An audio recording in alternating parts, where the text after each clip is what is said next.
by a team that's going to the lottery. All right, let's go to the football here. Nick Foles on his way to the Jags. It's a 4-year deal, $88 million, $50 million guaranteed. Dan Orlovsky, does he make them a playoff team? Absolutely not. They've got an unreliable running back. They better go find some people to throw them the football. I've said it before. They've got one guy on their football team that's got 100 catches in the NFL.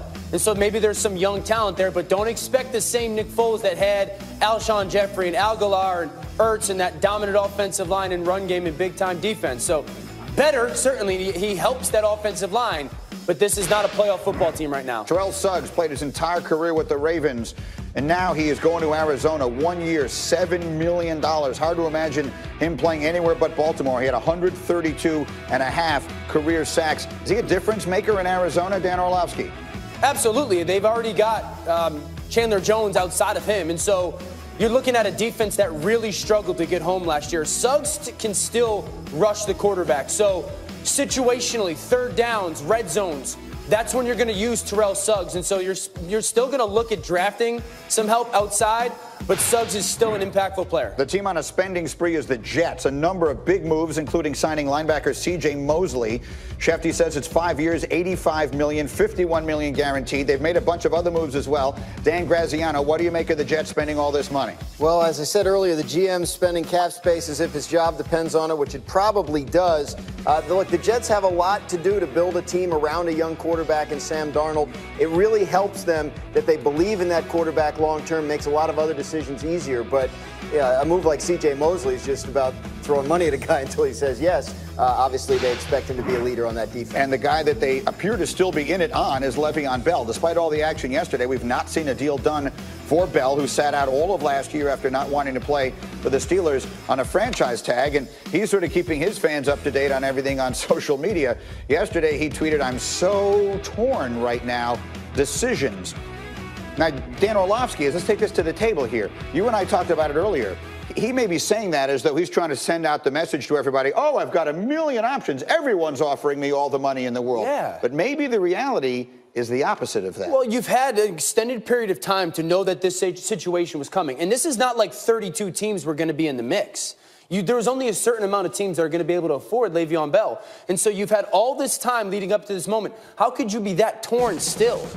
You had to know the 4 or 5 teams and really what was going to be their offer financially or about what it was going to be, and then have it narrowed down. We saw guys get signed at 12:05 yesterday, 5 minutes after the legal tampering period opened up. The most coveted part of our prize of free agency, Le'Veon Bell, still doesn't know. He's still torn. This isn't The Bachelor. Like, there shouldn't be that many teams in love with you. You should have an idea of who's going to get the rose when it's all said and done here. I'm in love with 3 girls. That'd be a fun way to do free agency, a show like that. Look, I think the Jets are still probably a favorite, but I think the fact that he hasn't signed yet indicates, and you talk about what he could be torn between, that big long-term deal that he's always dreamed of may not be out there, or it may not be with the team he wants to go to. And I guarantee you he's hearing from teams, hey, would you accept a little shorter-term structure with a monster guarantee? Lets you walk away after like 1 year and $16 million. And if that's the case, and the big long-term deal is not out there or not with the team he wants to play for, you wonder if that's what he's considering, maybe taking a shorter-term deal. He's just 27. If he hits free agency again in a couple of years, that might not be the end of the world. But you put yourself in a trick bag by walking away from the money he did last year. There's almost a feeling, whether even if it's sort of subconsciously, that you want to try and justify what you did here because it was such a high-profile power move. And if he doesn't wind up getting the long-term contract, it will look like a mistake to the outside world regardless. And I still believe that there's teams in the NFL that undervalue or underappreciate their running back position. And there still are. We saw it in the Super Bowl, a team that has the highest paid running back in the NFL for some other reasons that we don't necessarily know, not use them. And so that might be, there's a bunch of pieces in play here. But for me, how could you not be signed or at least down to 2 or 3 teams by now? All right, let's get to another deal here because a former Giant safety, Landon Collins, is going to Washington, and boy, did he get paid. 6 years, $84 million, 45 of it guaranteed, according to ESPN and multiple reports. It led Jaguars corner Jalen Ramsey to tweet the following, quote, "So a box safety getting corner money now. It's time to keep moving this market. Ballers get paid, and those out there who may not know, a box safety is a safety who plays down in the box, almost like a linebacker. So he's not really very good in coverage. He's essentially saying this is a limited player. He does some things really well, but he doesn't do everything, and he got all of that money. Do you believe that Washington overpaid for Landon Collins? Of course, but everybody in free agency gets overpaid. Everybody. I mean, 9 out of 10 guys. Don't get caught up in that. Let me talk about Landon Collins a little bit in these regards. Everyone's talking about his lack of coverage skills. No, he's not great in man coverage. I don't need a safety to be great in man coverage in the NFL nowadays. The game is about space. He is a fantastic player in space and an excellent tackler. That's what I need out of my safety right now. So there's been a narrative created like, oh, he's just okay. No, he's not a man coverage safety. And now it's up to Washington and their coaches to make sure down in zone coverages, that's when you allow him to play down close to the line of scrimmage and run support. And then in man-to-man situations, don't ask him to play man-to-man against Zach Ertz, and don't ask him to play man-to-man against Evan Ingram of the New York Giants. So it's up to coaches to make sure that not only are you putting him in positions to be successful, but don't expose him to the things that he's not necessarily great at. What does it do for the market here? Because Earl Thomas is still sitting out there. Yeah, Earl's the one big piece that's still waiting on the safety market because, you know, you see Landon Collins at $14-15 million a year, depending how you shake that deal out. You see Tyrann Mathieu at $14 million a year.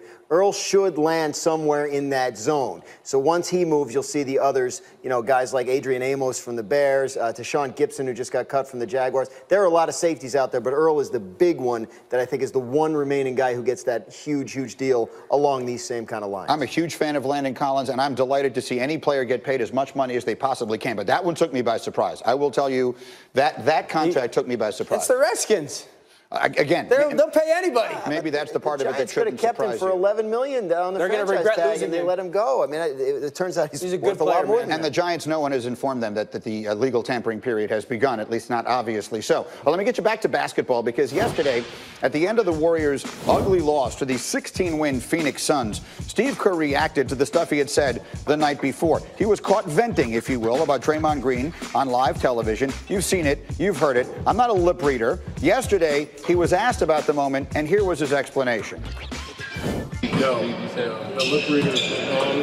What I said was, I beg to differ with Draymond's approach to it. Those were my exact words. I don't know how somebody misconstrued that. It's modern life. Everything's recorded. Everything is filmed.